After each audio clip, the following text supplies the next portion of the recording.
So last year I made a holster that was a pancake style holster with a cross draw type cant to it. And the same guy came back to me and wanted another holster, similar sort of pattern, only he wants it for a revolver this time.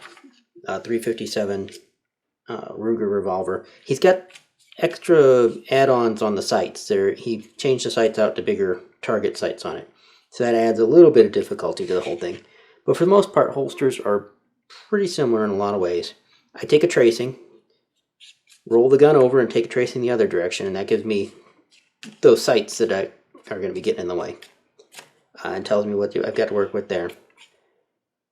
And then I'll take that pattern and I'll add on, usually if I'm going to make a holster, about 3/4 of an inch all the way around.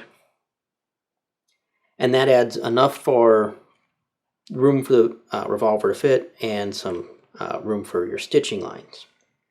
Now, since this is going to be a pancake style holster, I'm going to do a little bit different way of doing things. I'm going to still use this tracing, but I'm only going to add on about a 1/2 inch around. And make sure I give where it's straight across the back here so there's room for this sight to come in and out no matter what. You don't want it to drop back down because then you'll get stuck. And that only gives me the stitch lines that I need. So for a little bit of reference and something for inspiration, I started off with Chris Andre's Slickball Customs pattern. He's a well-known leather crafter and does a lot of holsters, and he put out patterns, and these are available on Amazon. I'll probably even put a link in the description that's an affiliate link for that pattern. And in that pattern, what he does is he gives you a front piece and a back piece for the holster that you can just put them together. This is basically what you're going to cut out of the leather, are these two pieces. But then he has other pieces in there, and what these are just to mark the stitch lines. So like this one, you put it over top of it, and you put a stitch line here and here, and then you're going to stitch that. And this piece, you put over top of it, and it's just another set of stitch lines from here and here. And you stitch through everything with that, and that makes your holster pocket, in this case for like a 1911. These outer ones keep your wings together basically, and then you'll stitch around this outside edge too while you're at it. And then of course you cut out your belt loops, finish everything up, you're done. So using that as inspiration, I'm going to start with my revolver pattern I was just talking about, and that's going to be just for my stitch lines. And we're going to go ahead and put on here 2 lines that are about, we'll call them 2 inches apart. Close enough.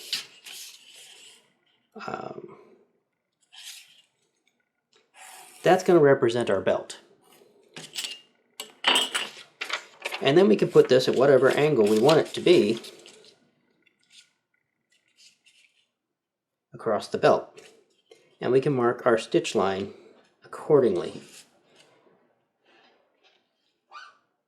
And how much we want this to stick up above the belt or whatnot is all kind of subjective. On a revolver, I would say we probably want the main weight of it to be somewhere around the belt. So probably right around the cylinder for the most part of the pattern, which you can kind of tell, I didn't draw it in here, but it's the cylinder should be,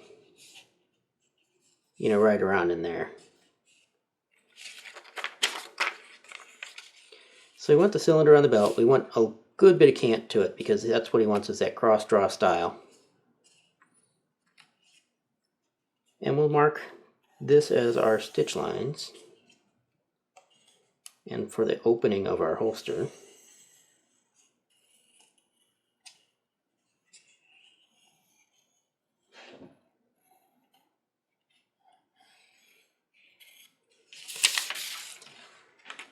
Then we need to add on the belt loop pieces on either side.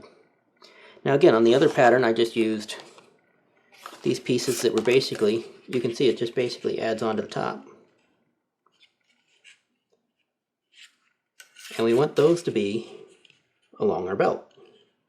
So I'm just going to take and use these same round sort of loops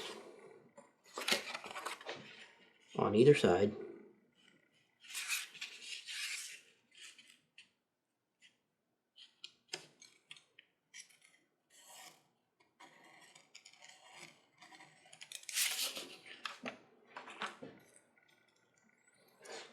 And then we can just add on around those.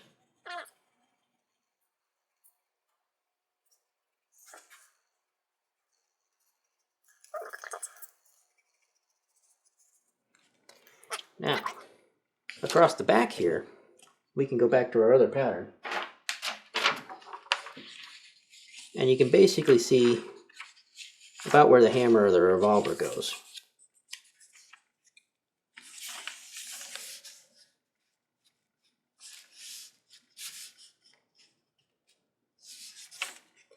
We want to make sure we go up above that at least.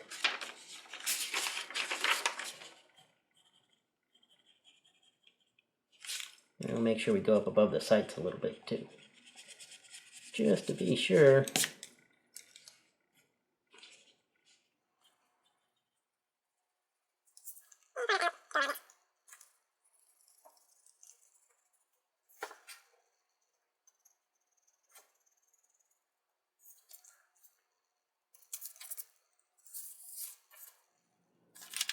Oh, I need to remember that is just my stitch line. So I can actually go out past that.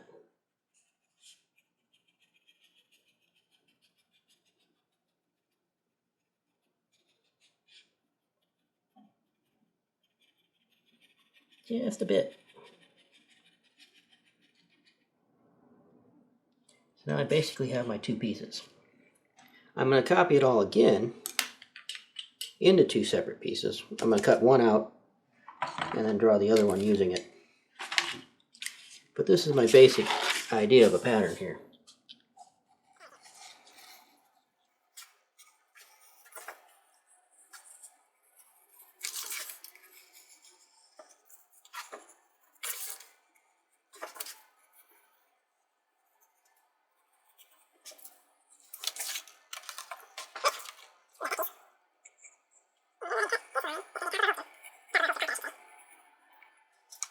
That piece.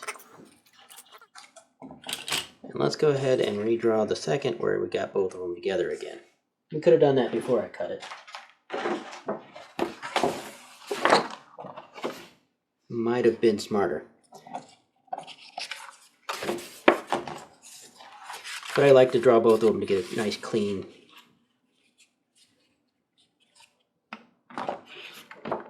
pattern. Alright, then that should be my pattern pieces for this particular holster. I should have, I'm going to turn it around the right way, a back piece, a front piece. I should have a series of stitch lines along this edge. I'll mostly use this piece to line up where I want to put my stitch line down the back side here. And then I'll stitch all the way around that and stitch this up.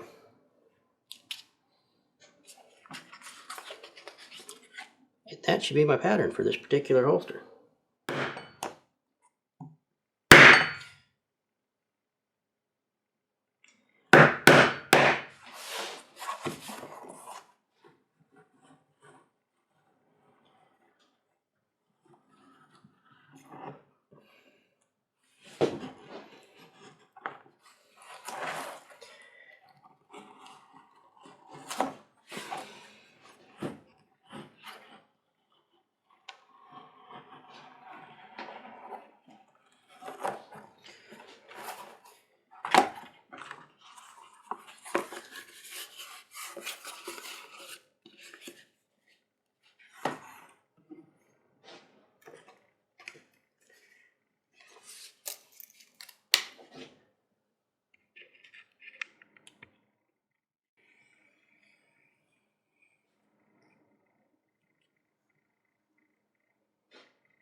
just beveling right at the bottom of the holster, the toe of it, and right along where the mouth of it, the opening is, on each side.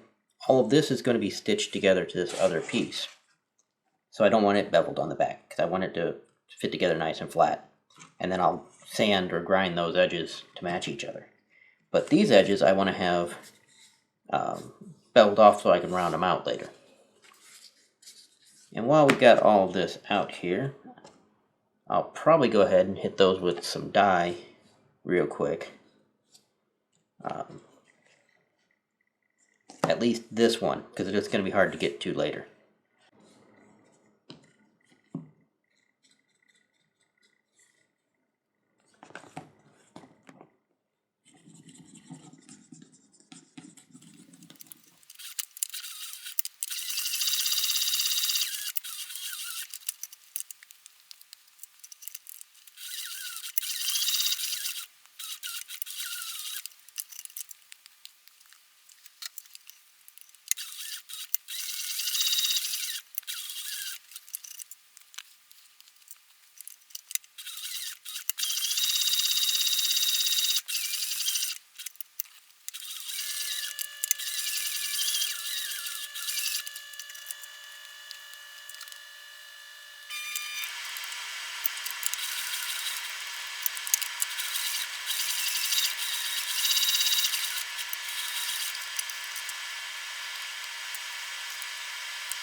Now, it's basically finished. All the edges are finished. The only problem is that it's still flat. So I don't have the exact revolver that this man has, but I have a 357 that's a similar size. So I'm going to go ahead and use that to get the rough shape done. And then when I actually meet him at the gun shop in the range, where I'm going to meet him, I'll go ahead and take some saran wrap along with me and wet this down and shape it to his particular pistol when we get there. Now, of course, I'm wrapping this in plastic wrap so that, first off, it protects the firearm so it doesn't get wet and rust. But also, I've got it oiled up enough as well to protect against that. But you want to have the plastic wrap to give it just a little bit more space. And then whenever you've got it shaped, it fits a little bit looser, because it'll be too tight if you don't put something around it. Now you can get foam pieces and press it like you would Kydex or something like that and really shape something in and hit all the features of the gun through it, but I don't particularly care for that style much. I more like Western holsters, and this customer's the same way, so I know that his preference would be a slicker finish like this. But that's a good fit for this gun. It'll still need to be shaped to his.